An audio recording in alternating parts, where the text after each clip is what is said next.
ભરૂચના જંબુસર તાલુકામાં ભારે વરસાદને કારણે જળબંબાકારની સ્થિતિ સર્જાઈ હતી।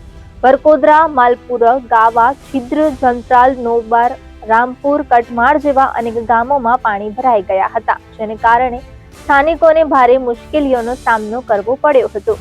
આ પરિસ્થિતિને ધ્યાનમાં રાખીને જંબુસર અને આમોદના ધારાસભ્ય ડી.કે. સ્વામીએ આ પૂરગ્રસ્ત ગામોની જાત મુલાકાત લીધી હતી। તેમણે ગામ લોકો સાથે વાતચીત કરી અને તેમની સમસ્યાઓ સાંભળી હતી।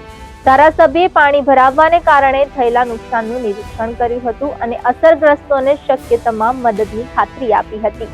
આ મુલાકાત દરમિયાન તેમણે વહીવટી તંત્રને તાત્કાલિક રાહત અને બચાવ કામગીરી હાથ ધરવા સૂચના આપી હતી।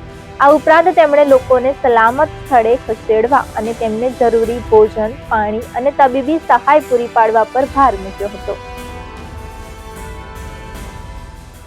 ભરૂચ જિલ્લામાં તેમજ આમોદ અને જંબુસર વિસ્તારમાં છેલ્લા 3-4 દિવસથી ખૂબ જ વરસાદ પડી રહ્યો છે। લોકોના જનજીવનને પણ ખૂબ અસર પડી છે। ખેડૂતોના ખેતરોમાં પણ ખૂબ જ પાણી ભરાયા છે।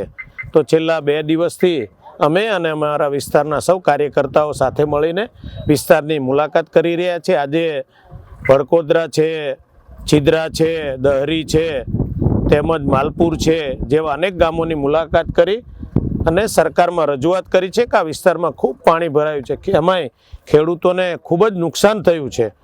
ખેડૂતોના જે તૈયાર થયેલો કપાસ અને બાકીના જે ખેતી કરી છે એ તમામ ખેતીને ખૂબ જ પ્રમાણમાં નુકસાન થયું છે। તો માનનીય મુખ્યમંત્રી શ્રી તેમજ માનનીય કૃષિમંત્રી રાઘવજીભાઈ પટેલને પણ પત્ર દ્વારા રજૂઆત કરી છે। આવતીકાલે અમે રૂબરૂ મળીને આ વિસ્તારના થયેલા જે નુકસાની એની ખૂબ જ રજૂઆત કરીને આ વિસ્તારના ખેડૂતોને સહાય મળે, આ વિસ્તારના ખેડૂતોને પુનઃ જીવન અને એમની ખેતી સારી રીતે પાછી થાય એ પ્રકારના અમે પ્રયાસો કરી રહ્યા છીએ અને આ વિસ્તારની મુલાકાત કરી રહ્યા છીએ।